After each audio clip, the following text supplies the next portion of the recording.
자, 이렇게 좋은 자율주행차에는 어떤 문제점들이 아직 해결해야 될 부분으로 남아 있을까요? 일단 모든 차가 다 되려면 시간이 많이 걸리니까 그 이전까지는 끊임없이 문제가 많을 것 같아요. 그렇죠. 사고도 그렇고. 여러 가지 문제가 있는데 일단 비쌀 것 같습니다. 아, 지금 이제 센서랑 컴퓨터 가격이 비싼데 그거는 뭐 아까 묵사발님 말씀대로 시간이 지나면 이제 규모의 경제로 가격이 인하가 되겠죠. 근데 이제 가격이 싸지면 운수업 종사자분들이 일자리를 잃는 사회 문제가 발생할 수도 있고 운전의 재미라는 부분도 많이 희석될 것 같습니다. 그러니까 왔다 갔다 해야 될 것 같아요. 그러니까 운전을 좋아하는 분들 있잖아요. 그러니까 나는 지금 얘 말고 내가 직접 운전을 할래 라고 할 때는 그 딱 기능을 끄고 내가 운전을 하고. 근데 이러면 또 문제가 되는 게 아까 말씀하셨듯이 모든 차가 같이 자율주행을 했을 때 그 정보를 같이 공유함으로써 얻을 수 그렇죠. 있는 효율성이 높아지는데. 있는데 이제 그거를 내가 잠시 끄고 나는 운전을 즐기겠어 이렇게 되면 또 갑자기 문제가 생기겠죠. 이상한 애가 하나 나타나는 거죠. 법적 뭔가 그런 제도가 좀 정비가 돼야 되겠다. 뭐 그런 싶네요. 구간이 생길 수도 있을 것 같아요. 이 구간에서는 자율주행 기능으로만 운전할 것, 뭐 여기는 수동운전 금지. 여기서부터 고속도로가 시작되니까 자율주행이 가능합니다. 뭐 이렇게. 아, 그리고 아우토반처럼. 근데 이제 운전도 되게 재미있는 것 중에 하나라고 생각하는 분들이 많은데 이제 운전을 딴 사람이 하니까 이제 좀 심심하잖아요. 그러니까 이게 아마 옛날에는 말 타는 게 이동 수단이었잖아요. 근데 지금은 스포츠잖아요. 승마가. 그렇죠. 그러니까 자율주행차 시대가 본격적으로 오면 수동 운전하는 게 스포츠화 될 수도 있을 것 같습니다. 그 일상적인 운전은 자율주행차가 하고 그렇죠. 내가 운전하는 거는 스포츠로 즐기는 거고. 사실 이제 문제점에 대해서 이야기하고 있는데요. 이 문제점이 여러 가지가 있는데 제가 준비하다가 특별히 관심이 생긴 두 가지 정도 문제점에 대해서 함께 이야기를 해보겠습니다. 자, 트롤리 딜레마라는 말 혹시 들어보셨습니까? 이게 뭐예요? 트롤리는 광산에서 이제 흙 같은 거 파냈으면 이제 그 흙을 운반하는 차가 필요한데 그런 운반차를 말하는 거예요. 뭐 광차라고 하기도 하는데 이 트롤리는 기차처럼 철길 위에서 움직입니다. 광산 짐차는 이제 좀 생소하니까 뭐 그냥 철길 위를 달리는 기차라고 생각할게요. 이 트롤리 딜레마는 윤리학에서 다루는 생각 실험 중 하나인데요. 간단하게 설명드리면 이제 이런 문제를 내는 겁니다. 자, 기차가 철길을 따라서 달리고 있어요. 근데 기차보다 한참 앞에 사람 5명이 기차가 오는지 모르고 철길 위에 서 있습니다.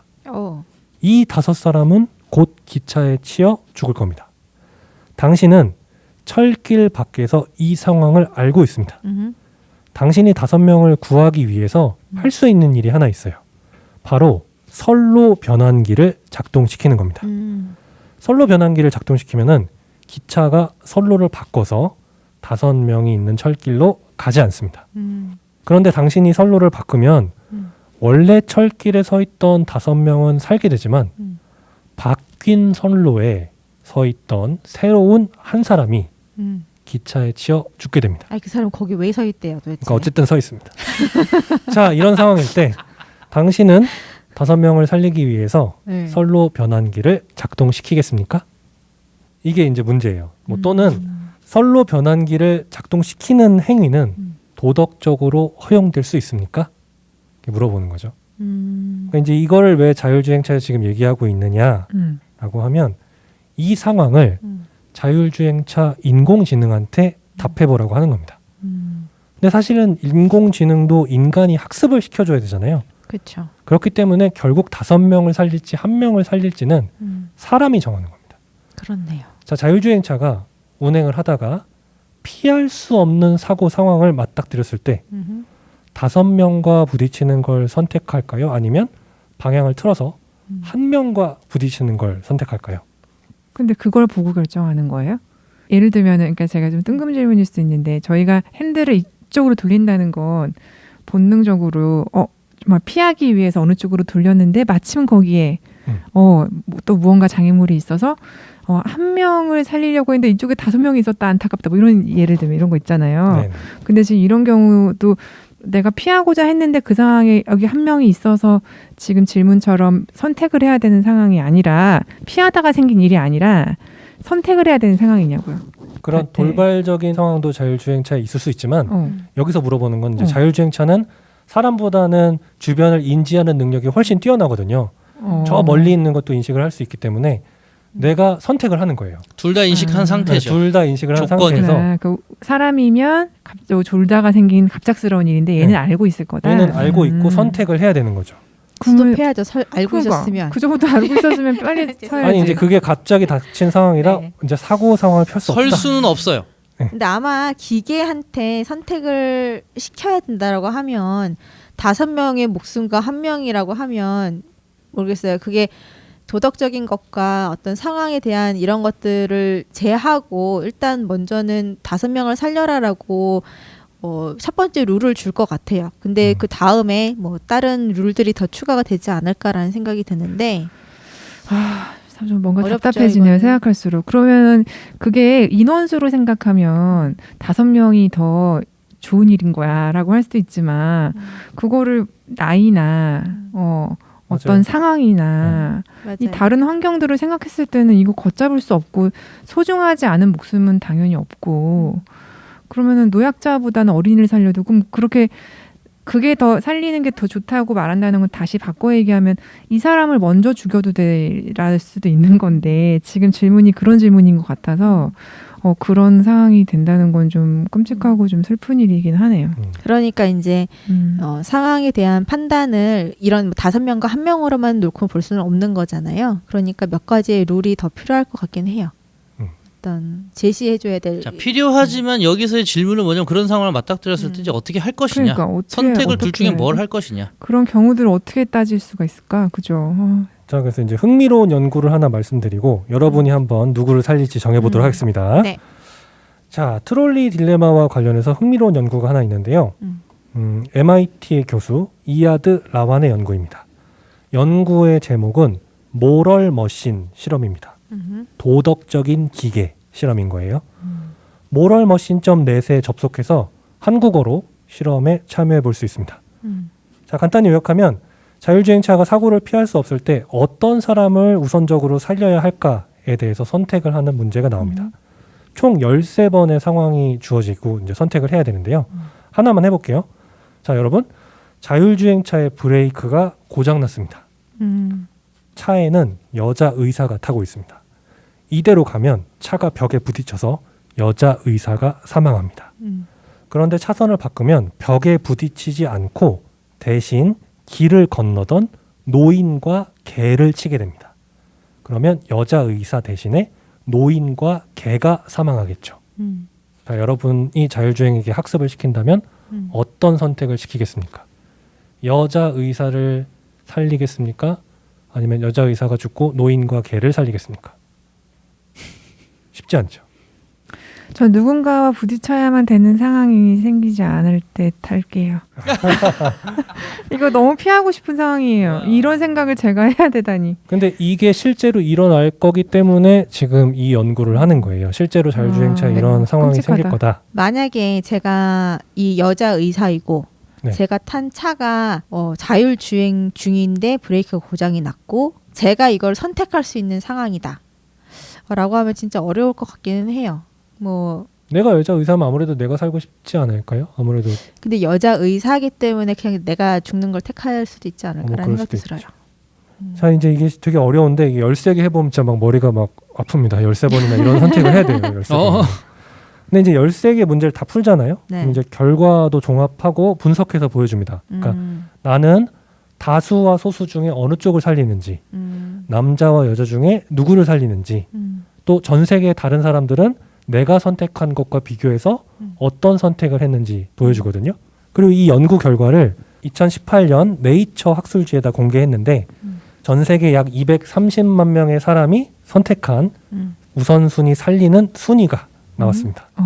자, 여러분께서 한번 맞춰보시길 바랍니다. 자, 문제를 낼게요. 자, 여러분이 자율주행차 개발자입니다. 자율주행차가 어쩔 수 없이 사고를 내서 누군가와 부딪혀야만 해요. 최우선적으로 살려야 할 사람부터 가장 나중에 살려야 할 사람까지 우선순위를 정해주시기 바랍니다. 9명을 불러드릴게요. 와우, 네. 적어야겠다. 자, 일반 성인, 노인, 임산부, 어린이, 아기, 음. 비만 성인, 범죄자, 의사, 개. 개? 네. 아. 비만성인은 뭐야? 이 다분히 의도적인 어떤 질문이 들어가 뭔가 있다. 다른 여러 심리적인 게 있다. 그러니까 그냥 병든 성인도 아니고 비만성인. 자, 제일 먼저 누구를 살려야 될까요? 말씀해 보세요. 제일 먼저 개라고 하면 어떻게 되는 겁니까? 저는 개를 가장 사랑하는 사람인 거죠. 그럼 어떻게 되는 겁니까? 진짜 매장 당하는 겁니까? 뭐 아닙니다. 그냥 개를 좋아하는 사람으로 확실합니까? 개덕후로 인증합니다.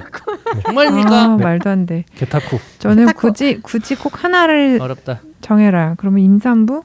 임산부를 가장 먼저 살린다. 왜냐면 두 사람은 살리게 되는 거니까. 아, 태아와 아까 인원수 아니 그러니까 지금 하나를 꼭 고르라니까. 네. 아, 어렵다.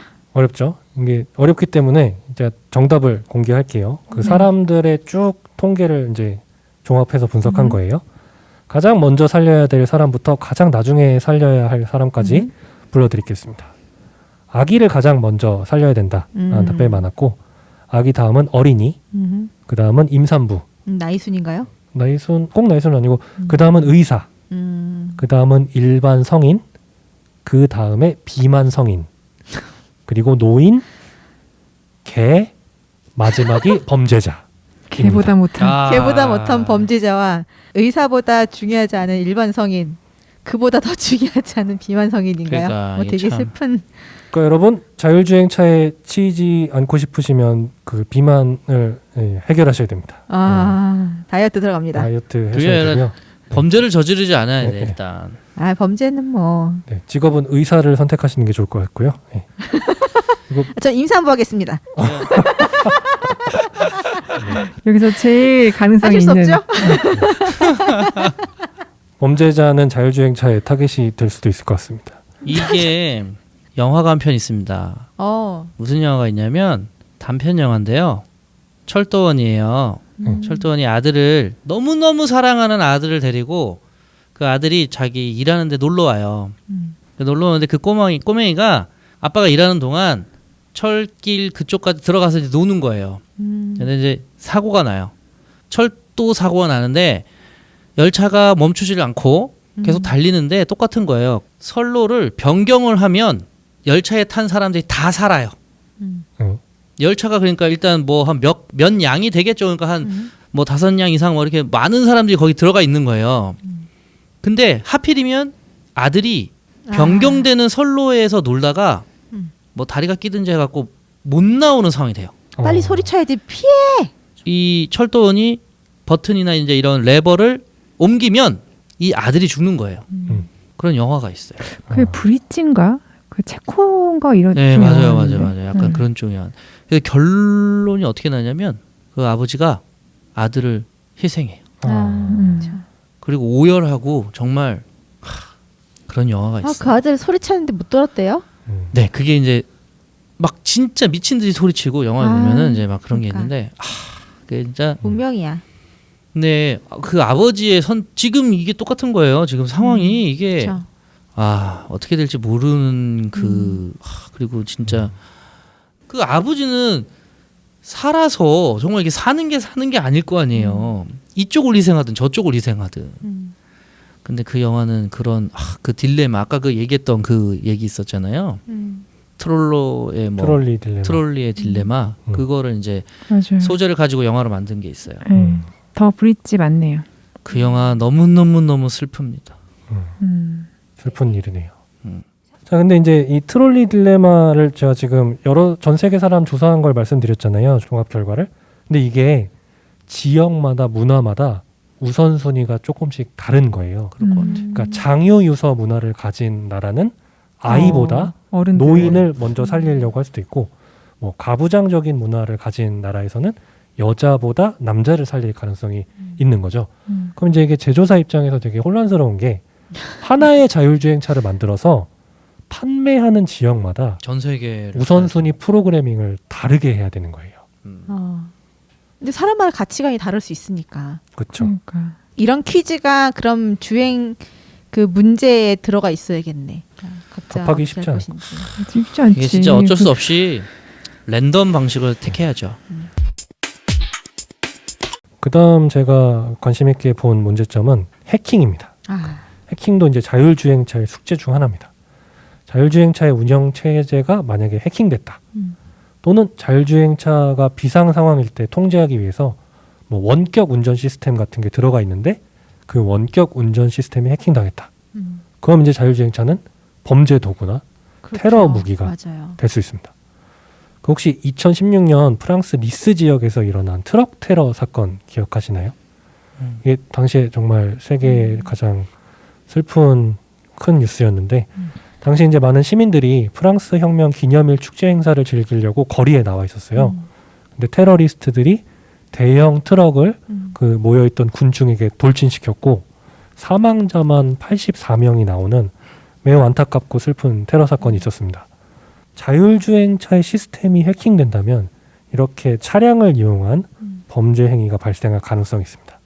그래서 이제 자율주행차는 해킹당해서 외부의 제어권을 뺏기지 않게 높은 수준의 정보통신 보안 기술이 요구될 겁니다.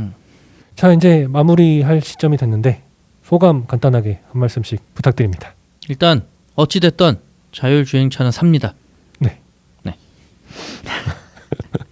끝났나요? 네. 저는 빨리 나왔으면 좋겠어요. 빨리 나와야 제가 차를 봅니다. 그러니까 면허가 없으니까.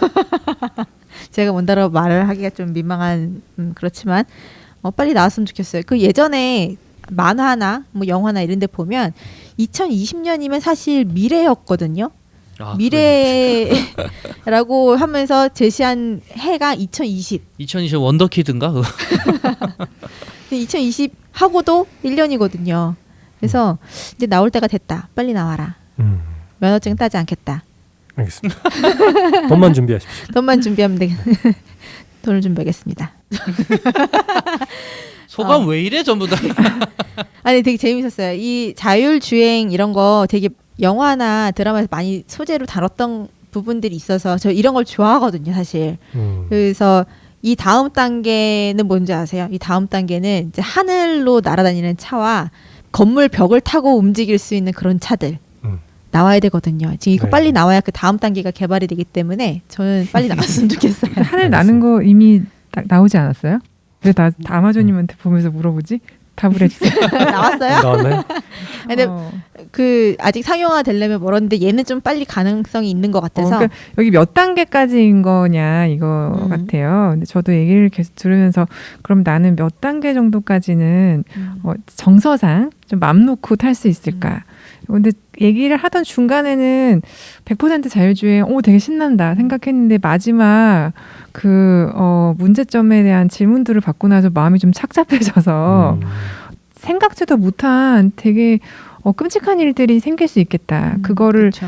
정하거나 준비하기 위한 다른 일이 생길 수 있겠다 해서 준비가 좀 많이 필요하겠다 이런 생각이 들면서 좀 생각에 오래 잠겼고 마인드오프까지만 돼도 거의 100% 아닌가. 그러니까 어느 정도는 운전자가 내가 이거를 운행하는 주체자가 있는 게 좋겠다는 생각이 아직은 드네요. 기술이 그만큼 발전됐다니까 얼른 눈으로 좀 확인을 하고 싶다는 생각은 좀 계속 들었습니다. 그래서 저는 생각해보니까 기술의 발전은 이것뿐만 아니라 자율주행차뿐만 아니라 모든 분야에서 네. 엄청나게 빠른 속도로 이루어질 거거든요. 제가 저번에 했던 메타버스의 세계도 그죠. 똑같이 그렇게 가는데 항상 아까 그 딜레마 같은 그런 인지를 하는 우리가 인식 속에서의 어떤 선택을 하고 뭔가 이런 상황을 인간적인 방식으로 바라봤을 때 그런 감정적인 그런 선택들이나 이런 부분들은 정말 딜레마에 빠질 수밖에 없거든요. 근데 그런 부분에 있어서 저는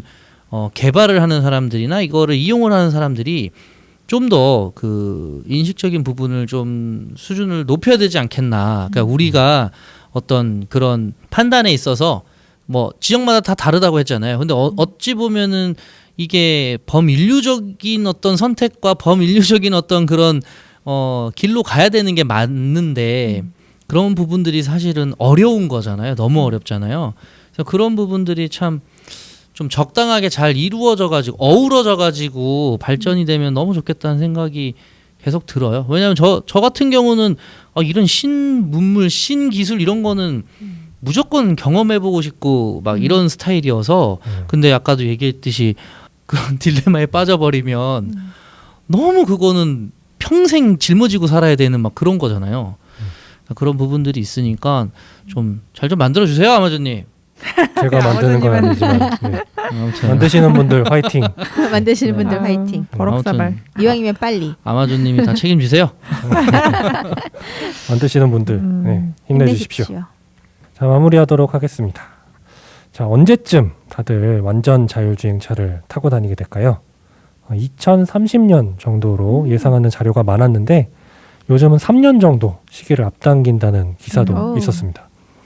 근데 또 생각보다 기술 발전이 더뎌가지고 요새 기술 개발을 뭐 중단한다는 회사도 있다고 하더라고요. 그래서 어찌됐건 우리는 이번 생에 타볼 수 있을 것 같습니다. 참고로 군집 주행 기술을 가까운 미래에 우리가 경험해 볼 수 있을 거라고 합니다. 이게 뭐냐면 우리 넷이 각자 차 4대로 여행을 가면 맨 앞차 운전자만 운전을 하고 나머지 셋은 기차처럼 자동으로 따라가는 거예요.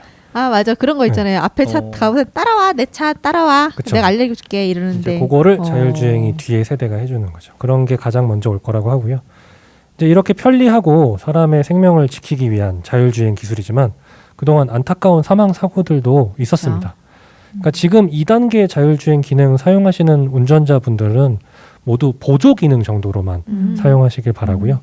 이제 부디 완전 자율주행차가 나올 때까지는 다치는 사람 없이 기술이 개발되기를 바라면서 오늘 아마존의 자율주행차를 마치도록 하겠습니다.